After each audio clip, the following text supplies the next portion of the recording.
नमस्कार मंडळी, विदर्भ स्पेशल पाककला आणि संस्कृती या चॅनलमध्ये आपलं मनापासून खूप खूप स्वागत आहे। आजची आपली रेसिपी आहे गव्हाच्या पिठाची मांडे, खापर रोटी, पातळ रोट्या। वेगवेगळ्या नावाने या रोटीला ओळखले जाते। तर गव्हाच्या पिठापासून खापराच्या भांड्यावरती ह्या पोळ्या बनवल्या जातात। तर त्या कशा बनवायच्या हे आपण या व्हिडिओत बघणार आहोत। त्याले सरसच पाहिजे। मीठ सांग त्यासाठी म्हटलं की भिजू बाई का हातानं का बरं? पातळ रोटी बनवायला 1 किलो गव्हाचं पीठ घेतलेलं आहे। तर हे मीडियम दळून आणायचं आहे। आज पातळ रोट्या माझी मोठी मावशी, छोटी मावशी आणि आई ह्या तिघी मिळून आजची रेसिपी बनवणार आहे। या आधी सुद्धा आपण पातळ रोट्याचा व्हिडिओ अपलोड केलेला आहेच, परंतु मावशी पण माझी खूप छान पातळ रोट्या बनवते। जेव्हा जेव्हा मावशी आमच्या गावाला येते, आमच्या घरी येत असते, तेव्हा आंब्याचा सीझन असो किंवा नसो, परंतु आम्ही पातळ रोट्या मावशीला हमखास बनवायला सांगत असतो। पातळ रोटी बनवायला जास्त मेहनत लागत नाही, कठीण नाही, परंतु याचं पीठ मळणं, त्याची मशागत करणं हे खूप महत्त्वाचं आहे। जेवढं आपण ही जी कणिक आहे छान मळून घेऊ, ती मऊ करू, तेवढ्या आपल्या पातळ रोट्या लवकर येतात आणि खूप मोठ्या मोठ्या लांबवल्या जातात। तर अशा रीतीने आपला हा जो उंडा आहे तो तयार करायचा आहे। हे पीठ मळायची सुद्धा एक विशिष्ट पद्धत आहे। तर ते पीठ कसं मळायचं हे आता आपण मावशीकडून जाणून घेऊया। उंडा भिजवा लागते, पाणी लावा लागते, रात्र कमी कमी असं उली पाणी लावा लागते आणि ते कच चुरा लागते, नाही तर पाणी मरते त्याच्या येत नाही। का उंडा जाडा पाहिजे की पतला? पतला पाहिजे, एवढा जाड नाही पाहिजे, पतला पाहिजे उंडा, मग येतात त्या, नाही तर येत नाही। आणि पीठ कसं पाहिजे दळेल? बारीक बारीक चालते, बारीक पीठ पाहिजे।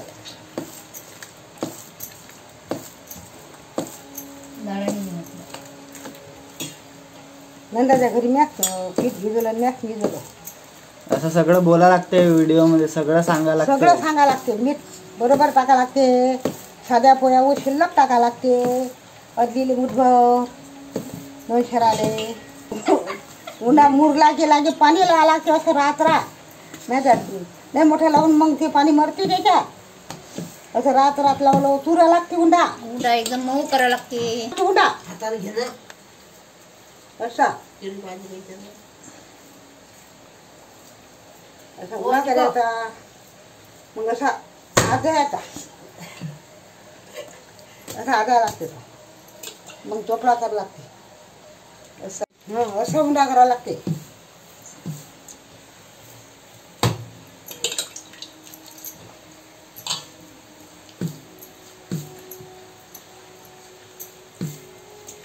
मुरू द्या लागते आता चांगला, त्याच्या चाक्या करून खावा लागतात 5-6, एक घेत जा, एक ठेवत जा, एक घेत जा, एक ठेवत जा, असं करावं लागते।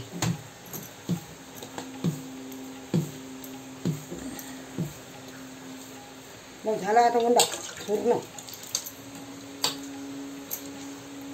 एकदा चोपडा केला की बस 5-10 मिनिटं मुरू द्या लागते आम्हाला,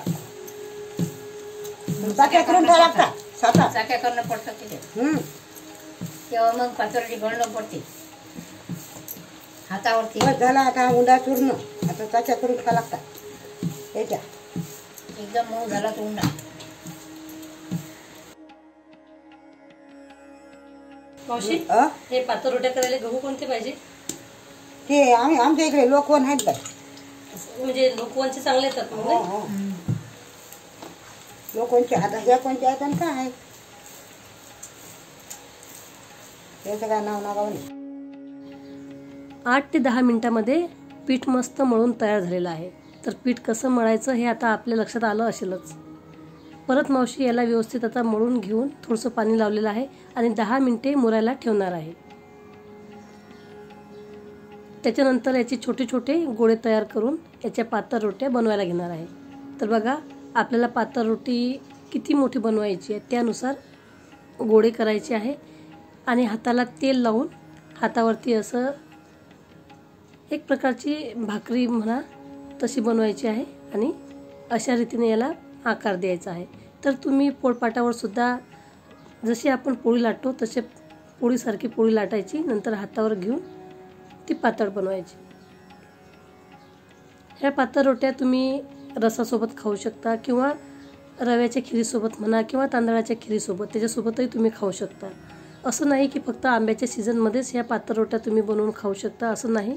तुम्ही इतर वेळेसही पातळ रोटी बनवून ती खाऊ शकता, त्याचा आस्वाद घेऊ शकता.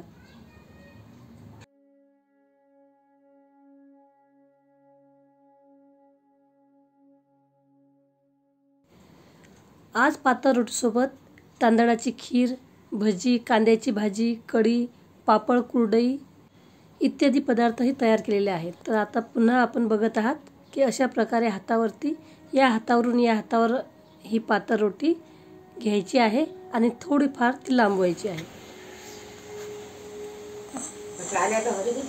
हो माय पटलं नाही.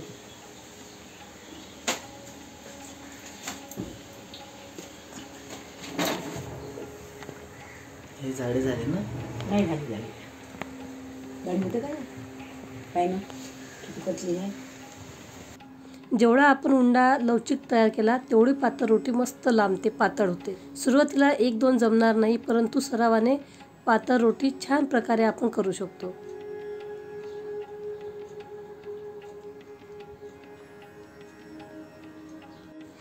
उन्हाळा ऋतू म्हटलं म्हणजे खाण्यापिण्याची खूप मजा आहे. वेगवेगळ्या प्रकारचे सरबत, कैरीचं पन्हं, कुरडया, पापड, करवंदे, आंबे, फणस इत्यादी जे फळं आहे या ऋतूमध्ये येत असतात. जरी उन्हाळा हा खूप तापमानाचा ऋतू असला, अतिशय गरमी असली तरीसुद्धा खाण्यापिण्याचे खूप चोचले या ऋतूमध्ये पुरवले जातात. कैरीचे वेगवेगळ्या प्रकारचे लोणचे या ऋतूमध्ये आपण बनवू शकतो आणि खाऊ शकतो. विशेष म्हणजे आरोग्याला कुठल्याही प्रकारची हानी होत नाही. तुम्ही कितीही तेलकट खा किंवा आंबट खा, थंड प्या, वेगवेगळ्या प्रकारचे सरबत म्हणा, आईस्क्रीम म्हणा, ते या ऋतूमध्ये आपण खाऊ शकतो, त्याचा आनंद घेऊ शकतो. तर एका साईडला पातळ रोट्या करणं चालू आहे आणि दुसऱ्या साईडला मी गरमागरम भजी काढत आहे. सुरुवातीला हे पातळ रोट्या करायला थोड्याशा कठीण जातात, एखादी 2 तुटू शकते, परंतु सरावाने पटापट ह्या पातळ रोट्या पातळ होतात आणि उंडासुद्धा आपला मस्त मुरतो. तर एका साईडला भजी बनवणं चालू आहे आणि एका साईडला गरमागरम पातळ रोट्या.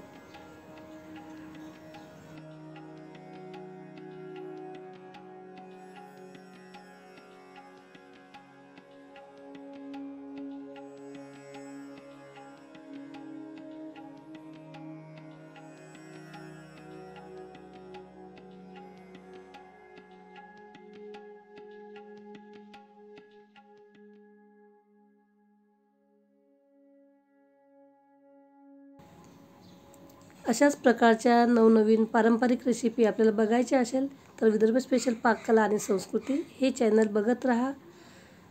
तुम्ही जर माझ्या चॅनलवरती नवीन असाल तर चॅनलला सबस्क्राईब करा. त्याचबरोबर बाजूला घंटीचं बटन असते, त्याच्यावर देखील क्लिक करा, जेणेकरून जेही व्हिडिओ मी अपलोड करेल त्याची नोटिफिकेशन तुम्हाला त्वरित मिळेल आणि अशाच प्रकारचे नवनवीन पारंपरिक व्हिडिओ तुम्ही त्वरित बघू शकाल.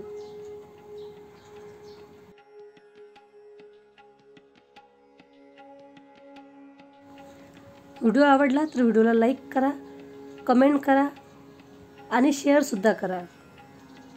हेल्दी खा आणि निरोगी राहा. व्हिडिओ बघितल्याबद्दल धन्यवाद मंडळी.